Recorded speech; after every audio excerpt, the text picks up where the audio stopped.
I do not stand before you as a representative of any foreign power, nor as an echo of outside interests.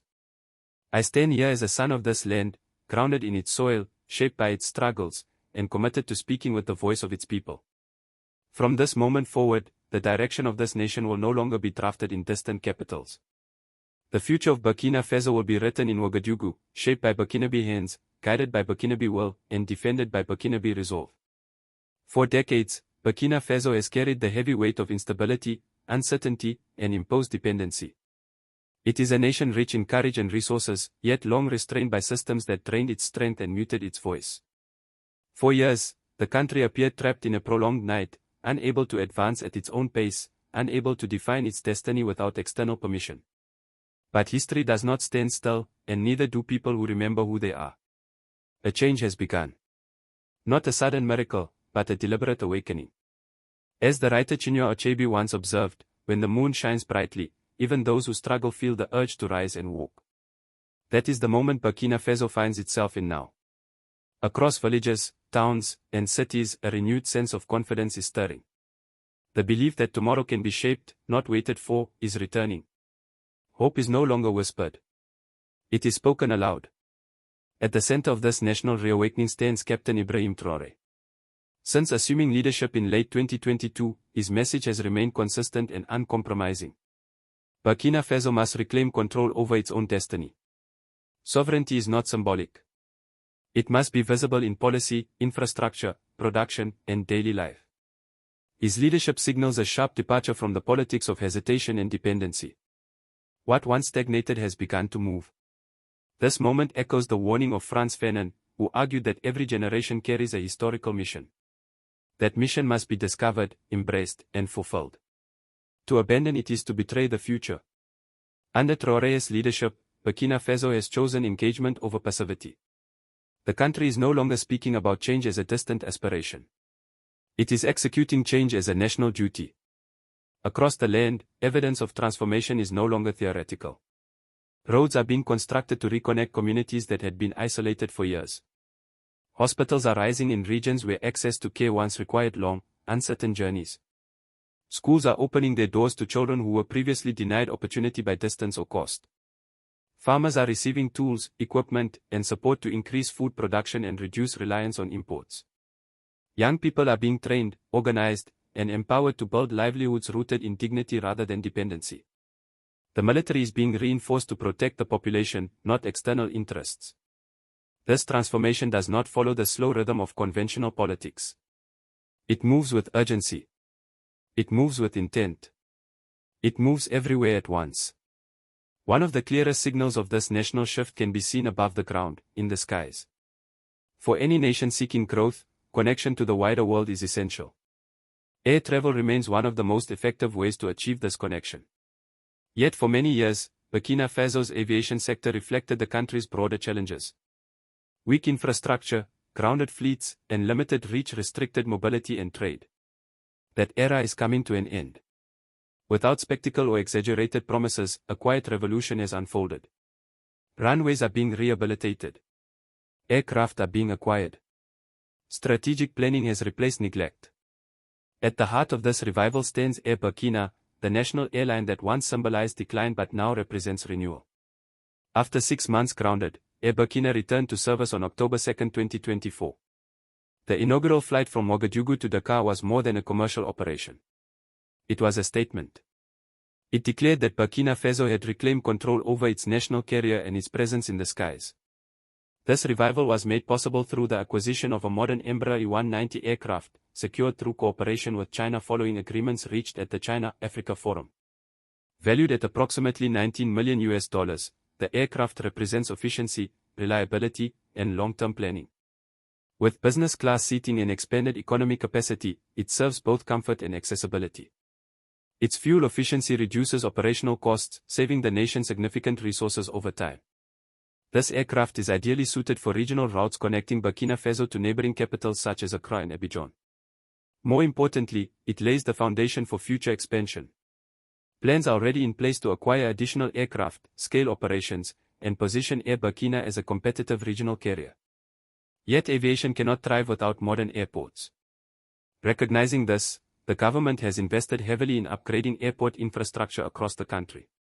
In the west, Bobo Dioulasso International Airport is undergoing a complete transformation. With an investment of approximately 80 billion CFA francs, the project aims to turn the airport into a modern regional hub capable of handling more than 1.5 million passengers annually. A new terminal is under construction. Runways, taxiways, and aircraft parking zones are being rebuilt and expanded. Navigation systems are being upgraded to meet international standards. This project extends far beyond aviation. It stimulates the local economy by improving access to trade routes, encouraging tourism, and reducing transportation costs for goods. New access roads are being constructed to link the airport with surrounding areas, supporting hotels, logistics centers, and commercial activity. Bobo Dioulasso is being positioned as a major gateway for West Africa. Near the capital, an even more ambitious project is approaching completion.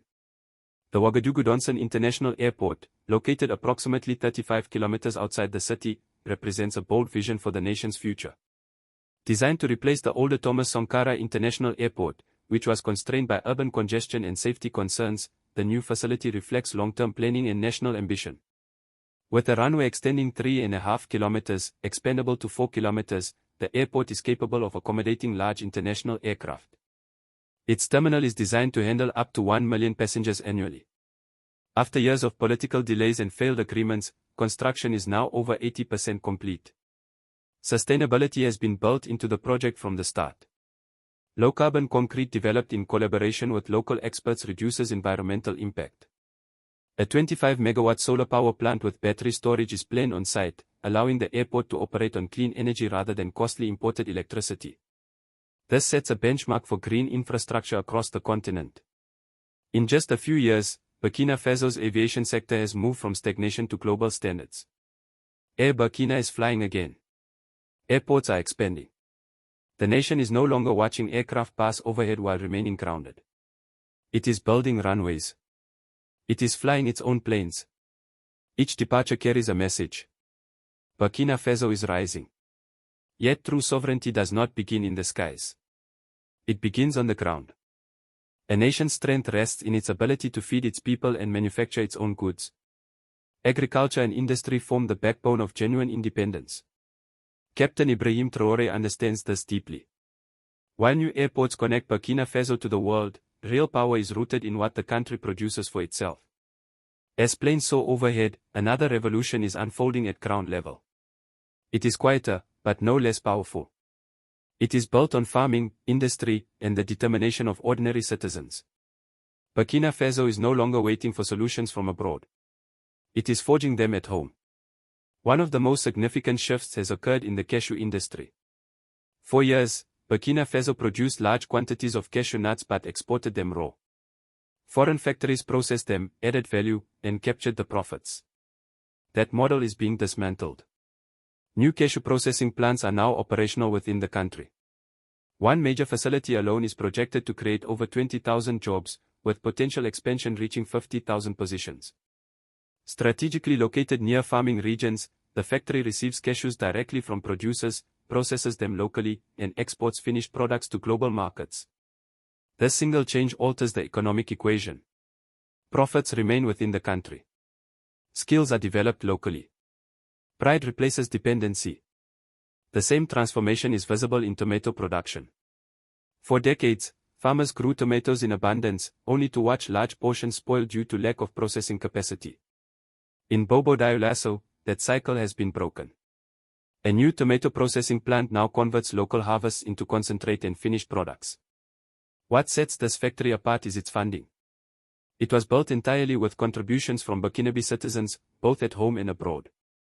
Over 7.5 billion CFA francs were raised without reliance on foreign lenders. The plant processes 100 tons of tomatoes daily and produces hundreds of kilograms of finished goods each hour.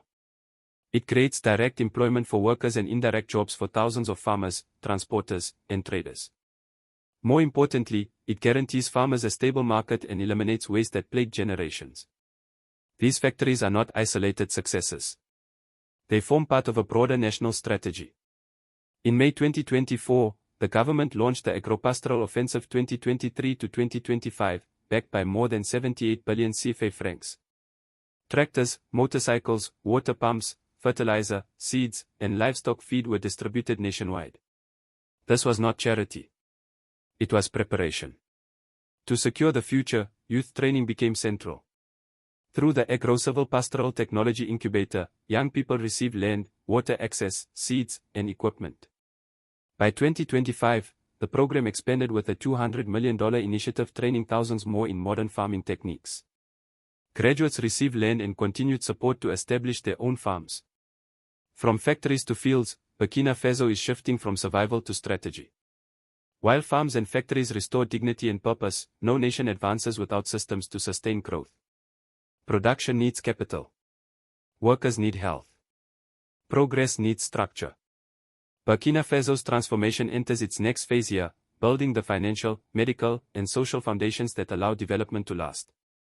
For a farmer harvesting cashews, earnings must be stored safely. For a tomato factory seeking expansion, credit must be accessible. For young people trained in agriculture, startup capital determines success or failure. Recognizing this, the government moved to rebuild the financial architecture of the country from the ground up. On October 7, 2024, President Ibrahim Traoré inaugurated the Post Bank of Burkina Faso, known as BPBF. This institution had existed as a national dream since 1988. Its launch marked more than the opening of a bank. It marked a turning point in who the financial system serves. With an initial capital of 15 billion CFA francs, the Post Bank was designed to reach citizens long ignored by traditional banks. Young entrepreneurs starting small ventures. Women running local shops. Farmers in rural areas. Modest business owners with ambition but no collateral. The goal is inclusion, not exclusion. The Post Bank offers basic savings accounts, microcredit loans, and mobile banking services accessible through phones rather than complex paperwork. Branches are opening not only in cities, but also in rural communities. By bringing finance closer to the people, the bank unlocks opportunity. Families manage income more effectively. Small enterprises expand. Local economies gain momentum. While strengthening financial access, the government has also turned its attention to care for those who built the nation. In Bobo Dioulasso, plans are underway for the country's first hospital dedicated solely to elderly care. For decades, retirees who labored through difficult years lacked specialized medical support. That neglect is ending. The government has allocated over 1.7 billion CFA francs to construct this geriatric hospital. In addition, more than 95,000 retirees and their spouses are now entitled to free annual medical checkups and essential medication vouchers. This policy sends a clear message. Dignity does not end with retirement. Service to the nation deserves protection and respect. Finance and healthcare form twin pillars of national stability. Yet neither can stand alone. The future of Burkina Faso depends on education, memory, and healing. A nation rises only as high as the knowledge and health of its people. At the heart of this effort stands education reform. In 2025, the government announced a sweeping policy. Education is now free from primary school through university. This decision removes the greatest barrier that kept thousands of capable students locked out of opportunity. In June 2024, the Presidential Initiative for Quality Education for All launched a 5-year national plan. Across the country, new infrastructure is rising. 39 university lecture halls. 44 modern secondary schools. 10 technical and vocational centers focused on practical skills. 250 new primary schools in regions once disrupted by insecurity. A new polytechnic university is also under construction to serve students nationwide. Alongside infrastructure, teachers are receiving continuous training. Curricula are being revised to emphasize skill, discipline, national history, and civic responsibility. Education is no longer treated as a privilege. It is treated as a national investment. Healthcare reform follows the same scale. With support from China, Burkina Faso inaugurated a 500-bed university hospital center equipped to perform advanced procedures once available only abroad. A second hospital of similar size is under construction to serve the southwest and neighboring countries. Mobile medical units now travel to rural areas, delivering diagnostics such as mammograms and ultrasounds directly to communities. Solar-powered refrigeration preserves vaccines in regions without reliable electricity. Through the Presidential Initiative for Health, dozens of new community medical centers and intensive care units are under construction. While building forward, the nation also preserves its memory. In the center of Ouagadougou, the Thomas Sankara Mausoleum is rising. Designed by architect Francis Carré, the monument stands on the site where Sankara and his companions were killed. At 87 meters tall, it symbolizes the year of his death and the endurance of his ideals. Visitors will ascend a spiraled interior path retracing the revolutionary journey, ending at the summit overlooking the capital. The complex includes a library, workshops, green spaces, and a restaurant shaped like the national map. This site serves not as a relic, but as a living center of learning and resolve. From schools to hospitals, from banks to memorials, Burkina Faso is rebuilding its social core. Yet progress must also be visible where people live, gather, and dream together. A nation cannot thrive if its citizens lack shelter, roads, and public space. Urban renewal has become a priority. Thousands displaced by insecurity are no longer confined to temporary camps. Through a national social housing initiative, more than 1,000 new homes are under construction across multiple regions. Over 5 billion CFA francs have been invested to restore stability and dignity to displaced families. Cities are being reshaped. Roads damaged by years of neglect are being rebuilt. New roadways connect isolated neighborhoods. Parks, walkways, and community spaces are returning life to urban centers. Infrastructure is being designed not only for movement, but for belonging. One of the most powerful symbols of this renewal stands in the capital. The August 4th Stadium, named after the 1983 revolution, has undergone full rehabilitation. Seating has been upgraded. The playing field rebuilt to international standards. Lighting systems and digital scoreboards installed. Athlete facilities renovated. Accessibility and security strengthened. The stadium holds 35,000 people. It hosts the Stallions, the national football team. It serves as a gathering place where unity becomes visible. Its restoration reflects national pride restored brick by brick. Yet buildings and roads mean little without energy to power them. Homes need light. Hospitals need electricity. Industry demands stable power. For decades, Burkina Faso depended on expensive imports and traditional biomass. That dependence is ending. In 2023, a landmark agreement was signed with Russia to construct a nuclear power facility. Developed with Rosatom, the $4 billion project aims to supply electricity for the entire nation by 2030. It also positions Burkina Faso as a future energy exporter within the region.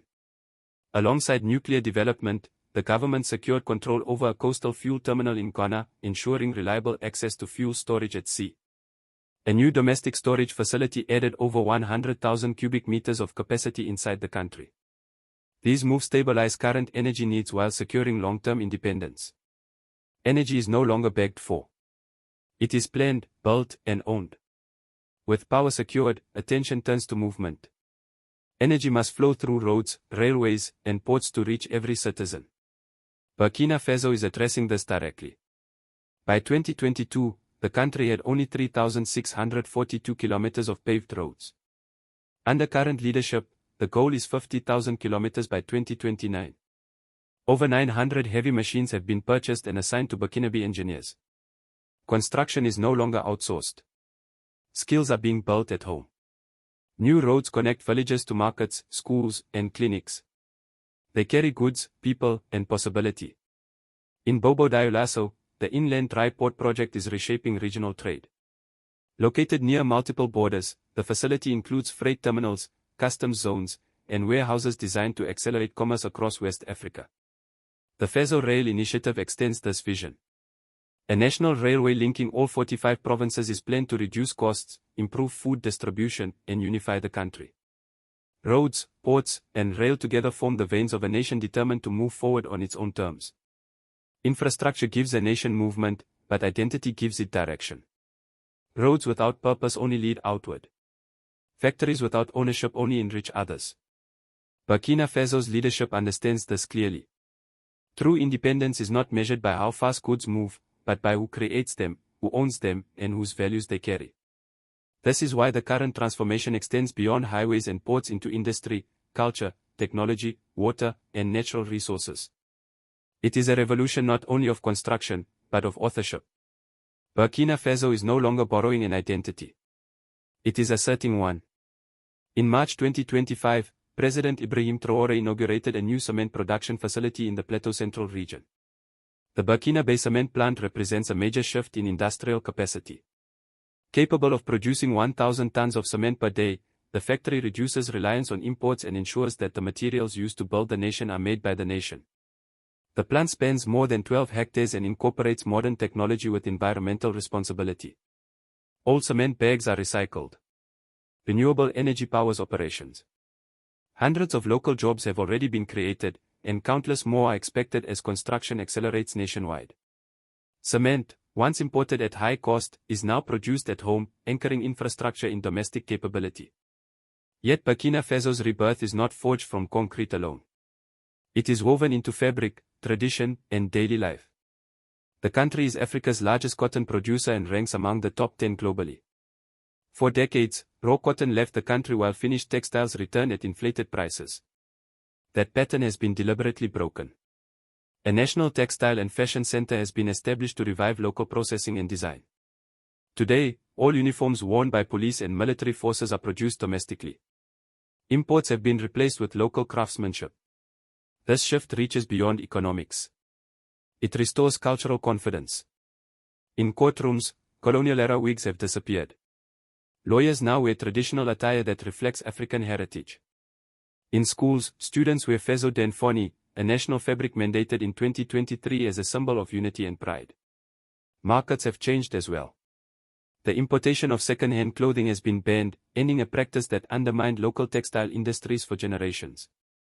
These changes are deliberate. They declare that Burkina Faso will no longer be dressed, fed, or built by others. Identity is being reclaimed stitch by stitch. Yet pride must be supported by innovation. Independence cannot survive on tradition alone. It must be powered by imagination, technology, and access to basic resources. This is why Burkina Faso's revolution extends into electric mobility, water access, and future technologies. In a modest workshop in Ouagadougou, a milestone was reached.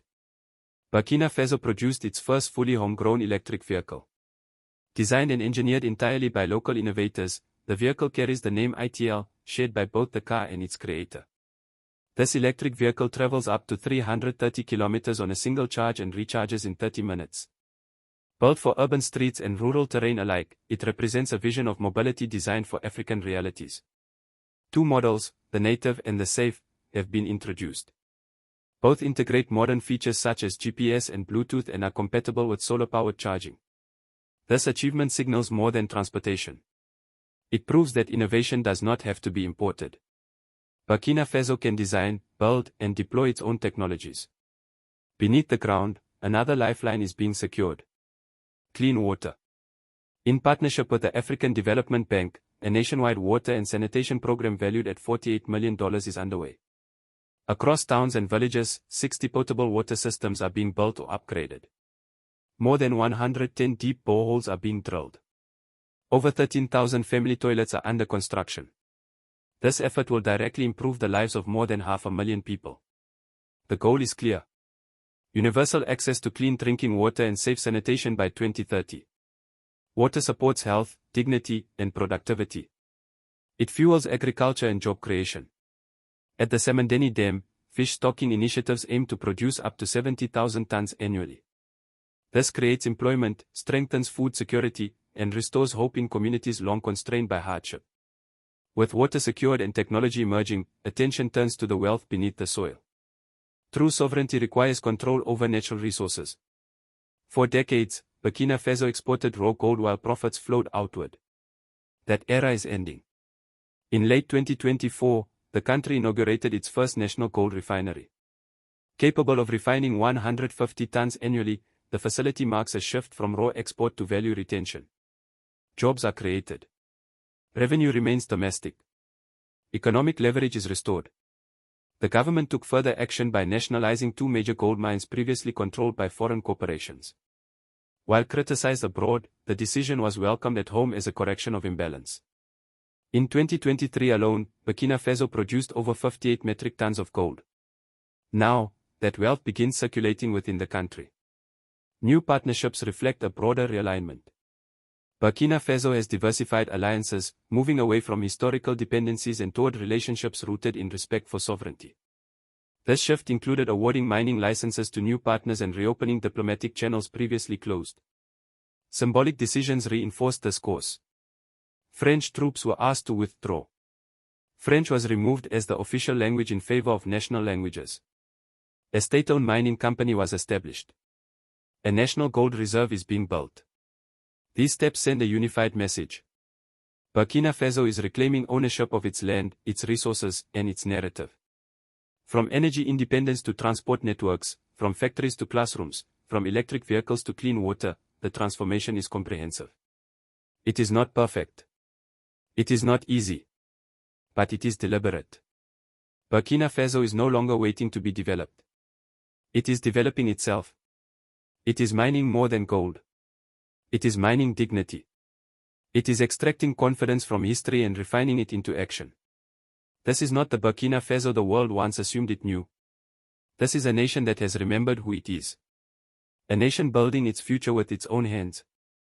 A nation standing upright, no longer asking for permission. The foundation has been laid. The direction is set. Burkina Faso is moving forward, not as a subject of history, but as its author.